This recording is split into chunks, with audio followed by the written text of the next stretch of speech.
नमो नमः।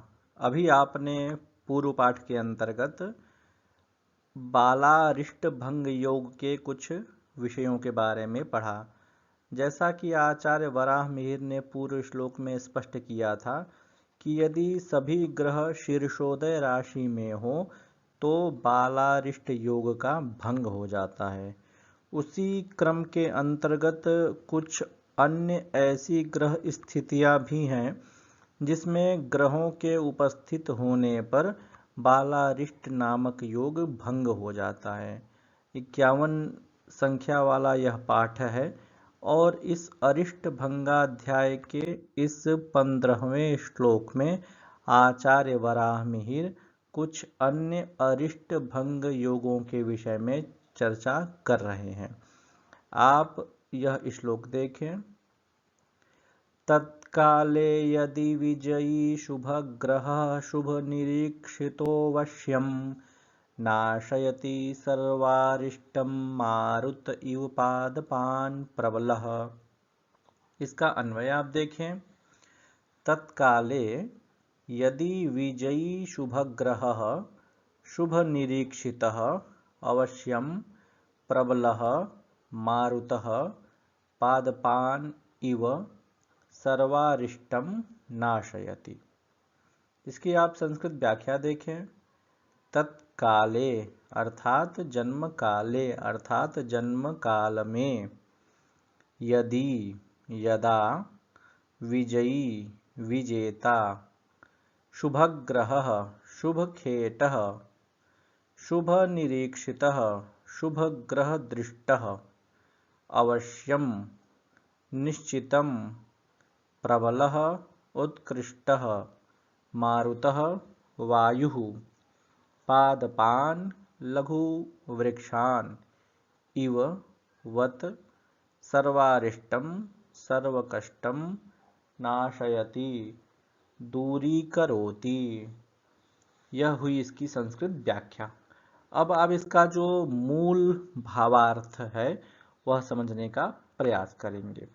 आचार्य वराहमिहिर पुनः इस श्लोक में नए प्रकार से अरिष्ट भंग योग की व्याख्या कर रहे हैं और आचार्य वराहमिहिर ऐसा कहते हैं कि यदि जन्म काल में कोई भी शुभ ग्रह विजयी होता है और वह विजयी शुभ ग्रह जो है किसी शुभ ग्रह द्वारा देखा जाता हो तो सभी प्रकार के कष्टों को दुखों को वह नाश कर देता है।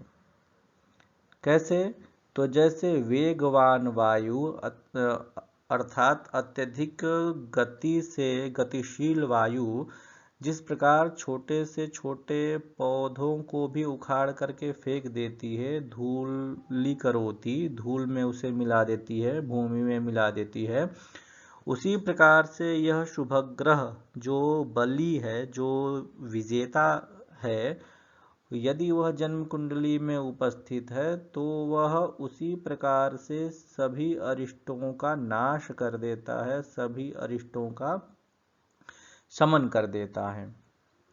तो जन्म काल में विजेता शुभग्रह का होना अत्यंत आवश्यक है किसी भी प्रकार के अरिष्ट शमन के लिए। तो कैसे जानेंगे कि वह ग्रह विजयी है? तो जन्म काल में यदि एक ही भाव में अथवा एक ही स्थान में अथवा एक ही राशि में बहुत सारे ग्रह होते हैं तो उनके मध्य में परस्पर युद्ध होता है और जो ग्रह उत्तर दिशा में स्थित होता है वह ग्रह विजयी होता है। अब उत्तर दिशा में कौन सा ग्रह है, दक्षिण दिशा में कौन सा ग्रह है, इसका ज्ञान गणित पद्धति से किया जाता है, लेकिन सामान्यतः जिस ग्रह का उत्तर शर होता है वह ग्रह विजयी कहलाता है और विजयी ग्रह, विजेता ग्रह सभी प्रकार के अरिष्टों का शमन कर देता है। तो यह अपने आप में एक नया प्रकार का अरिष्ट भंग योग है। तो जन्म कुंडली के माध्यम से इसके पहले वाले बहुत सारे पाठों में अरिष्ट भंगाध्याय से संबंधित जो पाठ है उसमें आपने अनेक प्रकार के अरिष्ट भंग योगों के विषय में पढ़ा। पुनः उसी क्रम में यह भी एक नवीन प्रकार का अरिष्ट भंग योग था। अब आप इस उदाहरण के माध्यम से देखने का प्रयास करें। मिथुन राशि है और मिथुन लग्न भी है, क्योंकि 3 जहाँ लिखा है वह लग्न का स्थान है और 3 जो है वह मिथुन राशि का बोधक होता है, मिथुन लग्न का बोधक होता है। तो यहाँ पर चंद्रमा बैठा हुआ है। सप्तम स्थान में जब हम दृष्टिपात करेंगे तो गुरु और बुध बैठा है। एक ही स्थान में 2 ग्रह बैठे हुए हैं। जैसा कि कहा गया कि जब एक स्थान में 2, 3, 4 इत्यादि ग्रह होते हैं तो उनके मध्य में परस्पर युद्ध होता है और जो ग्रह उत्तर दिशा में स्थित होता है वह ग्रह विजयी कहलाता है। तो यहाँ पर नवम राशि अर्थात धनु राशि सप्तम भाव में गुरु और बुध बैठे हुए हैं।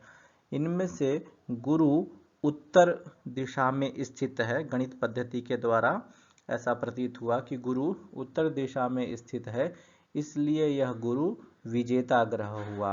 और इस विजेता ग्रह बृहस्पति पे चंद्रमा की भी दृष्टि है, तो यह बृहस्पति सभी प्रकार के अरिष्टों का शमन करने वाला सिद्ध हुआ। जैसे अत्यंत गतिशील वायु छोटे छोटे पौधों को उखाड़ करके फेंक देती है, तो ठीक उसी प्रकार से यह बृहस्पति भी जन्म कुंडली में उपस्थित अनेक प्रकार के अरिष्टों का नाश कर देती है।